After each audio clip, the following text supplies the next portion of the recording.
우리에게 주신 하나님의 말씀은 창세기 3장 1절에서 7절까지 3장 1절에서 7절까지 교독하고 마지막 절은 합독합니다. 그런데 뱀은 여호와 하나님의 지으신 들짐승 중에 가장 강교하니라. 뱀이 여자에게 물어 이르되 하나님이 참으로 너희에게 동산 모든 나무의 열매를 먹지 말라 하시더냐. 그래서 여호와께 말하되 동산 나무 열매를 우리가 먹을 수 있으나 동산 중앙에 있는 나무의 열매는 하나님의 말씀에 너희는 먹지도 말고 만지지도 말라. 너희가 죽을까 하노라 하셨느니라. 뱀이 여자에게 이르되 너희가 결코 죽지 아니라. 너희가 이것을 먹는 날에는 너희 눈이 밝아져 하나님과 같이 되어 선악을 알 줄 하나님이 아심이니라. 여자가 그 나무를 본즉 먹음직도 하고 보암직도 하고 지혜롭게 할 만큼 탐스럽기도 한 나무인지라. 여자가 그 열매를 따먹고 자기와 함께 있는 남편에게도 주매 그도 먹은지라. 함께요. 예, 그들이 눈이 밝아져 자기들이 벗은 줄을 알고 무화과 나무 잎을 엮어 치매로 삼았더라. 아멘. 모두 오후 예배에 참석하신 우리 선한유세 모든 지체가 하나님의 여호와 샬롬, 하나님의 풍성한 은혜를 축복합니다. 제가 자라던 어린 시절에도 어깨동무 친구 내 친구여, 그런 어깨동무들끼리 공차기를 즐겨했던 그런 시절이 있었습니다. 그러나 그때의 형편상 진짜 축구공, 가족으로 된 축구공은 보기도 힘든 때였습니다. 그래서 고무공을, 야구공보다 조금 더 크게 나온 고무공장에서 나온 고무공을 구입해서 차고 놀았는데, 그마저도 귀에서 시골 들판에서 지푸라기를 주워다가 둥그렇게 새끼로 뚫뚫 말아서 그 옆 동네 선수들을 불러서 축구 시합을 벌이곤 했습니다. 그때 마침 한 아버지가 어린 아들이 그렇게 갖고 싶어하는 축구공을 사주겠다고 약속을 해서 그 어린 아들은 아빠가 그날만 4월 그날을 기다리고 있는데, 어느 주말 오후 그 아버지는 아들이 갖기 원하는 축구공을 사들고 들어오시는 것입니다. 신이 난 아들은 팔짝팔짝 뛰면서 아버지한테 달려갑니다. 그때 마침 밖에는 비가 내리기 시작해서 아빠가 아들한테 얘기합니다. 밖에 비가 그치면 가지고 가서 놀아라.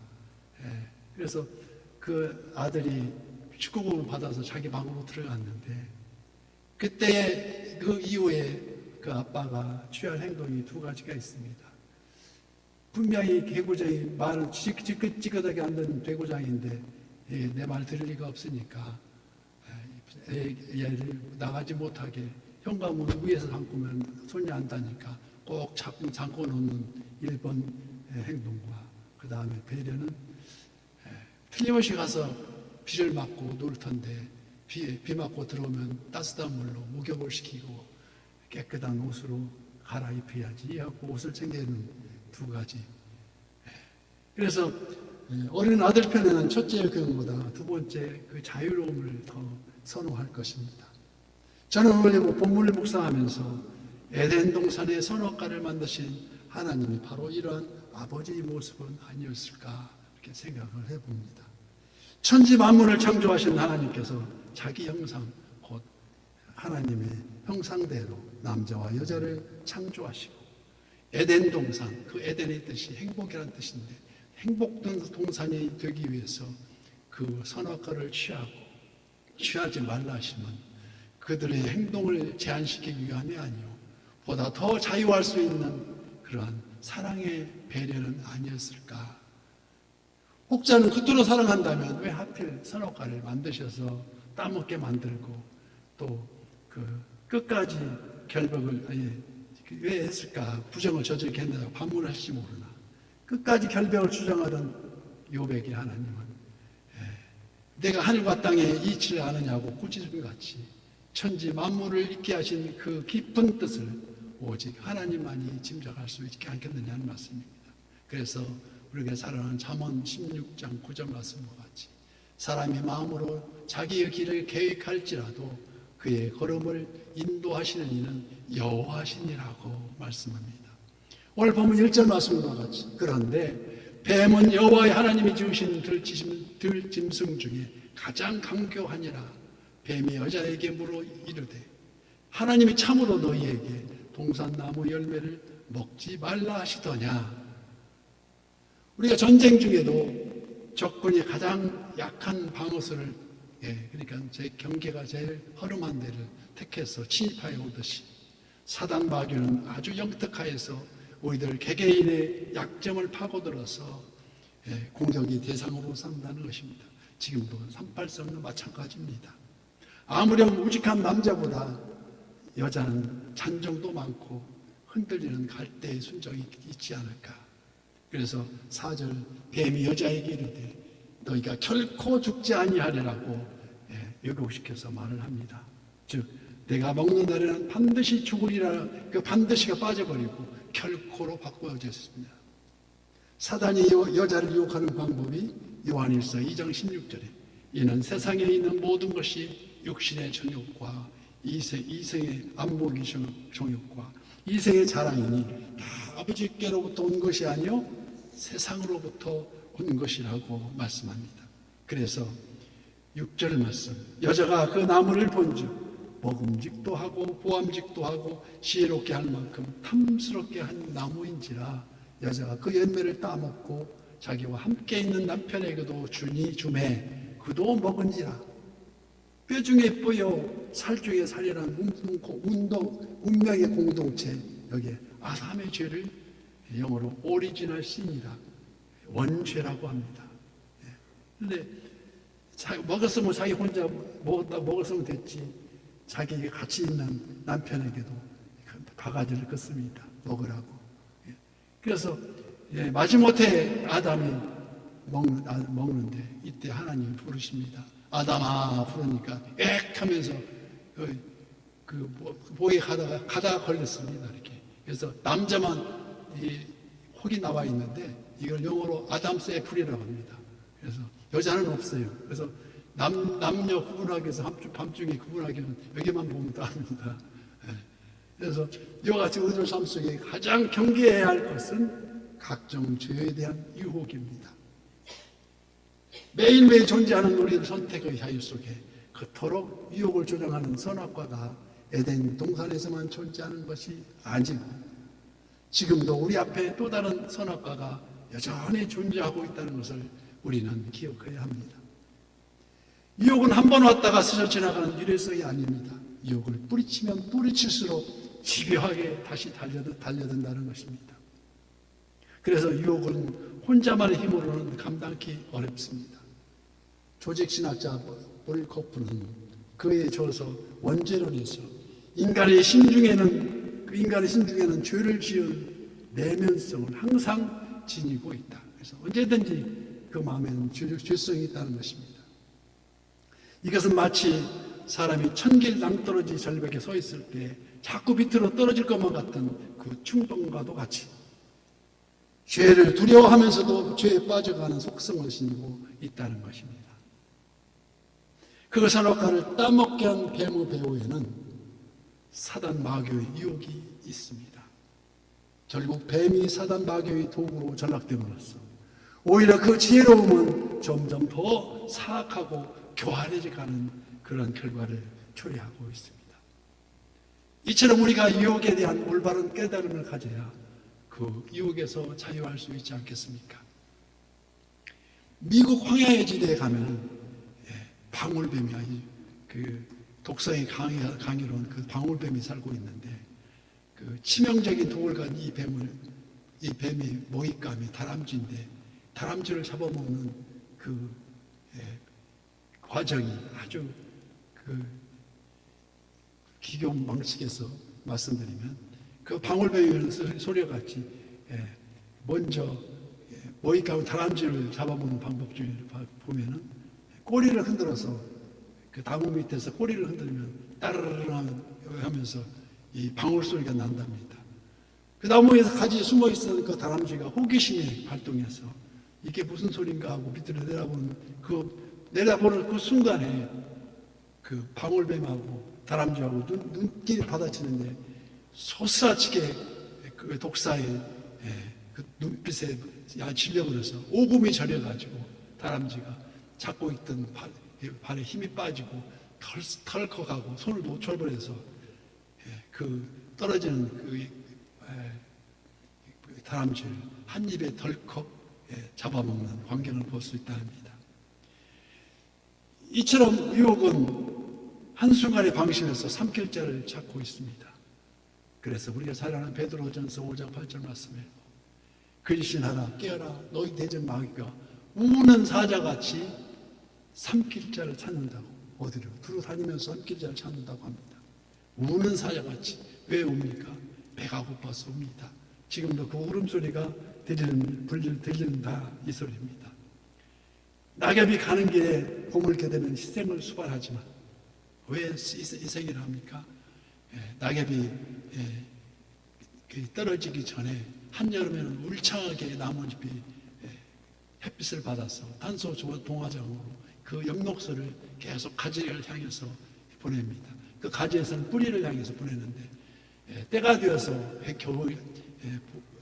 가을이 되면은 이때 이제 그 엽록소가 뿌리로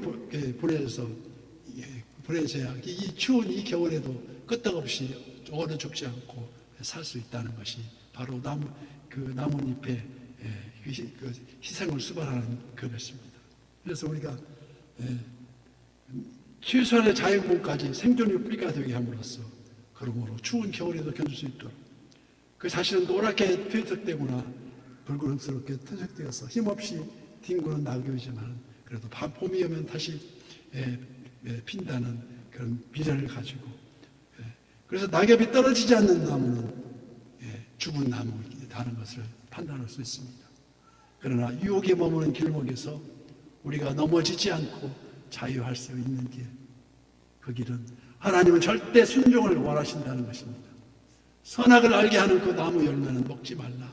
내가 먹는 날에는 반드시 죽으리라고 말씀하신 즉 인간의 행위 여부에 따라서 죽음과 영생이 결정되는데 이 행위 언약이라는 것을 말합니다.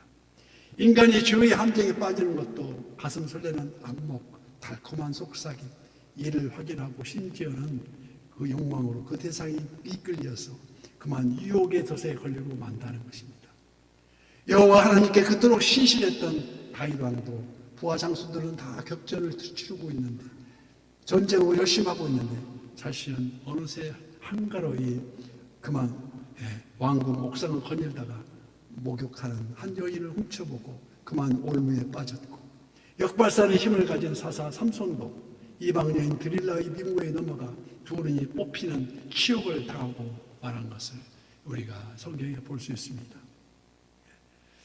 이렇듯 절대 순종을 외면한 유혹된 행동은 결국 유혹의 덫에 걸려 파멸을 조장하게 된다는 것입니다. 왜 그렇습니까? 유혹의 길목에서 설마 하는 함정이 있다는 것입니다. 사람 마귀는 틈만 있으면 미혹하려 됩니다. 그래서 신명기 4장 2절 말씀에 내가 너희에게 명령하는 말은 너희는 가감하지 말고 내가 너희에게 내리는 너희 하나님 여호와의 명령을 지키라. 작은 물고기 미끼에 큰 대어가 걸려 넘어집니다. 설마 이 정도쯤이 하는 가감하던 그 사탄은 어느새 그 틈을 노려 파고든다는 것입니다. 미국의 25대 대통령, 링컨이 16대 대통령이었으니까 그 후에 한참이다 25대 대통령 크리브랜드라는 그 대통령이 있었는데 그 젊은 시절 그 집안이 가난해서 고학을 하는 중에 어느 한때 품행이 나쁜 친구들과 어울려서 술과 마약에 젖어서 병에 물들어갈 즈음에 그가 평소 즐겨 읽던 로마서 6장 23절 말씀 죄의 싹은 사망이요 하나님의 은사는 그리스도 예수 우리 주 안에 있는 영생이라는 그 말을 다시 되새기면서 오직 이 말씀을 붙잡고 지금이 바로 나의 생을 결정짓는 순간임을 깨닫게 되었고, 그 열심히 고학을 마치고 하나하나 벽서를 쌓듯 그 시장일을 보면서 시장으로 당선되고 다시 지사로, 주지사로 당선되고, 결국 드디어는 대통령이 선출되었다는 뉴스가 라디오를 통해서 전국을 퍼졌을 때, 그때까지도 감옥 생활을 하고 있던 자기들, 자기 친구들이 이 소식을 듣고 소소다치게 놀랐다는 일화가 전해집니다. 그러므로 유혹에 머무른 길목에서 온전한 옷을 입어야 한다는 것을 우리는 아랍니다. 오늘 보면 7절 말씀에도 이와 같이 이에 그들의 눈이 밝아져 자기들이 벗은 줄을 알고 무화과 나무 잎을 엮어 치마로 삼았더라. 여기 너희가 그것을 먹는 날에는 너희 눈이 밝아져, 눈이 밝아진다는 마귀의 말은 맞는 얘기지만 그렇다고 하나님과 같이 되어라는 그 유혹은 완전히 거짓말이었던 것입니다. 이전에는 서로가 벗고 있었는데도 서로가 아름답게 인식되었는데 이제는 온전해진 형상이 이끌어지고 벌거벗은 것이 부끄러움으로 인식되었다는 것이 아닙니까? 그 벌거벗음의 의미는 실상 영적 나체를 뜻합니다. 영적으로 하나님 앞에 부끄럽다는 것입니다. 죄를 지은 영혼은 하나님 앞에 마치 벌거벗은 부끄러움을 갖습니다. 그래서 자기들이 벗은 줄 알고 무화과 나무 잎을 엮어서 치마로 삼았더라. 이것이 인간이 최초로 만든 옷의 기원입니다. 차고 있던 나뭇잎이 말라 떨어지면 오마나 내 옷 깨졌네 하고 아주 부끄러워하지 않았습니까? 이는 온전한 옷을 입어야만이 그 부끄러움이 사라진다는 것인데, 그래서 오늘 본문 21절 읽질 않았지만 여호와 하나님이 아담과 그의 아내를 위하여 가죽 옷을 지어 입히시더라. 가죽 옷, 피 묻은 가죽 옷입니다. 하나님이 직접 가죽 옷을 아담과 하와에게 입히고, 온전한 옷, 그 가죽 옷은 무엇을 상징합니까? 오늘도 복음을 믿는 자에게 찾아오신 예수 그리스도를 예표하고 있듯이 이는 바로 피 묻은 보혈의 공로라고 할 수 있습니다. 로마서 13장 14절 오직 주 예수 그리스도로 옷 입고 정욕을 위하여 육신의 일을 도모하지 말라. 오직 주 예수 그리스도의 옷 입는다는 것은 근신하고 깨어있어서 그의 말씀을 주야로 묵상한다는 것입니다. 그래서 우리가 복 있는 사람이 주님의 자녀가 되는 것 같이, 복 있는 사람은 악인의 꾀를 쫓지 아니하며 죄인의 길에 서지 아니하며 오만한 자의 자리에 앉지 아니하고 오직 여호와 율법을 주야로 묵상하는 자로다. 우리가 악인의 꾀에서, 죄인의 길에서, 오만한 자의 자리에서 벗어나 오직 예수 그리스도로 온전한 옷을 입어야 한다는 것입니다. 그리스 신화에 그 나오는 정막강산을 지나는 섬을 지나는 아주 신화가 전해지는 내용 중에 그 섬에서 들려온 요정이 간드러진 배만 지나가면 그 배를 향해서 간드러진 감미로운 노랫소리가 사나이의 심금을 울립니다. 그래서 그 섬을 지나는 배 안의 선원들마다 그 요정의 노래에 황홀감에 도취되어서 넋이 나간 듯 하나하나 그걸 이 귀곡성에 가면 귀신이 곡하는 그런 소리, 귀곡성. 스스로 한 사람 한 사람 그냥 떨어질 것도 아니고 하나하나 옷을 벗고 바다로 뛰어들어 내리더랍니다. 그래서 그 섬을 지나던 노졌던 뱃사공은 다 사라지고 텅 빈 배만이 둥둥 떠간다고 전해집니다. 그러나 오늘 그 앞을 지나고 있는 한 척의 배가 있었는데 전혀 한 사람의 생각 없이 유유히 지나고 있더라는 게 아닙니까? 왜 그랬을까요? 그 이유는 간단합니다. 요정의 유혹이 시작되면 그보다 훨씬 우렁찬 찬송의 기도로 주님을 찬양하더라는 것이 아닙니까? 유혹을 딛고 일어선 생명나무, 계시록 2장 7절 말씀에 같이 귀에 있는 자는 성령이 교회들에게 하시는 말씀을 들을지어다.